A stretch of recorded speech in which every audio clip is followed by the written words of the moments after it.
कैसे अपने जीवन में ग्रहण करना है। यहाँ लिखा कि जो धन है स्वर्ग के राज्य का, ये ऐसा धन है जो हमें स्वर्ग से प्राप्त होता है। हालेलुया। और जो हमें स्वर्ग से प्राप्त होता है, अब उसका इस्तेमाल कहां पे करेंगे फिर? जो आपको धन मिला उसका कैसे यूज करना है और कहां पे यूज करना है, यह भी पता होना चाहिए। हालेलुया। वचन में यह भी लिखा है कि जो सुच्चे मोती है वो सूरों के आगे मत डालो। प्रभु ने यह भी बोला कि बालकों की रोटी कुत्तों को मत दो। परमेश्वर ने अपने वचन के द्वारा हमें यह सिखाया कि स्वर्ग के राज्य का धन एक प्रीशियस, एक बहुमूल्य वो चीज, वो धन है जो वो अपने लोगों के ऊपर ही उतारता है उसका ज्ञान, उस धन को। आप सब जो यहाँ पे उपस्थित हो, आप बहुत आशीषमय हो, क्योंकि आज परमेश्वर आपको ये धन में से कुछ बताने जा रहा है। आप इस चर्च के साथ जुड़े हो, आप प्रभु को जानते हो, आप बहुत ब्लेस हो, क्योंकि परमेश्वर ने आपको कुछ अलग ग्रेस दिया है, कुछ अलग आपके जीवन में उसने किया है।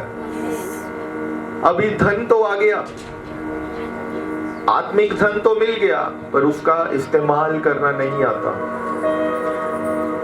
या उसको इस्तेमाल कहां पे करना है ये भी नहीं पता। तो फिर ऐसा धन वो किसी काम का नहीं होता।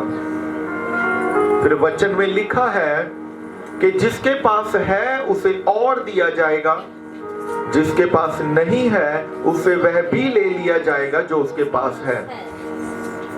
अब परमेश्वर का वचन यह सिखा रहा है कि जो उसने आपको दिया है, अगर आप उसका इस्तेमाल करते हो फिर तो आप और ब्लेस हो, फिर आप और आशीष पाते हो।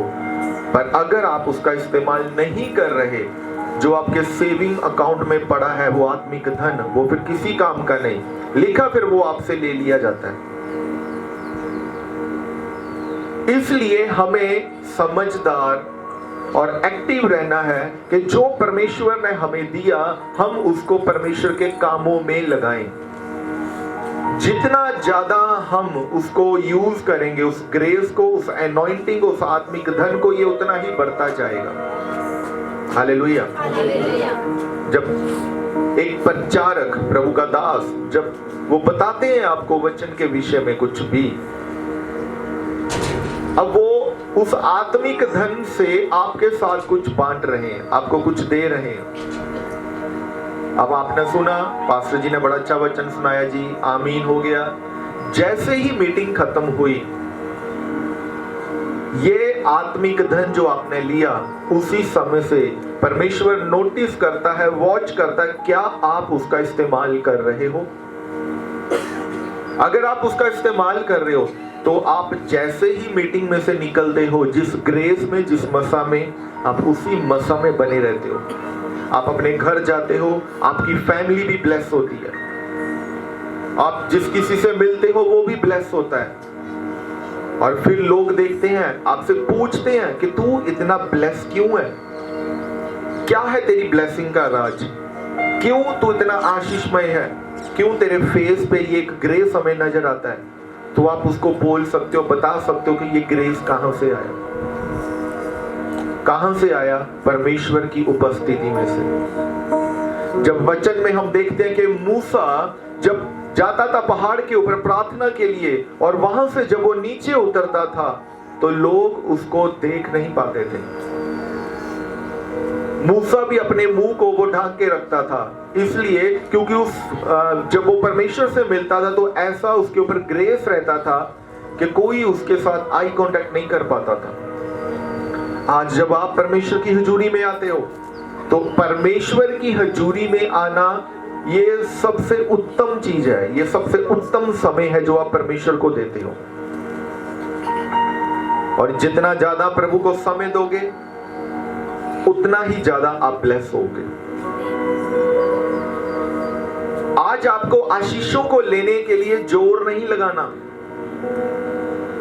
स्ट्रगल नहीं करना, क्योंकि हमारा सारा स्ट्रगल यीशु मसीह क्रूस पे पूरा कर चुका है। उसने हमारे लिए सब कुछ पूरा कर दिया।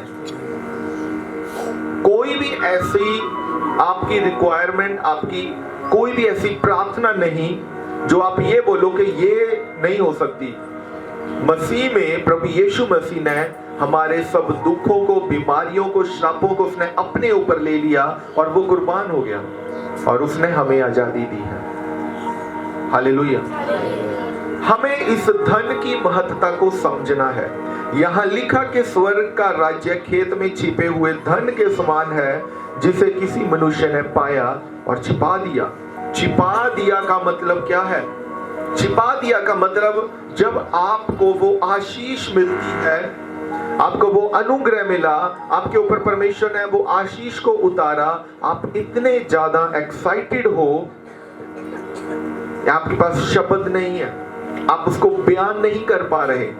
और लिखा यह वचन में कि मारे आनंद के जाकर अपना सब कुछ बेच दिया और उस खेत को मोल ले लिया। ये है एक वैल्यू कि उसके पास जो कुछ भी था वो सारा कुछ उसकी नजर में, उसने उसको दूसरे या बाद में कर दिया। सबसे पहले उसने उस धन के ऊपर गया कि जो मुझे स्वर्ग के राज्य का धन, जो ये मुझे आशीष, ये ग्रेस, ये मस्सा मुझे परमेश्वर की ओर से मिल रहा है। लिखा वचन में कि आनंद के मारे उसने अपना सब कुछ बेच दिया और उस खेत को मोल ले लिया।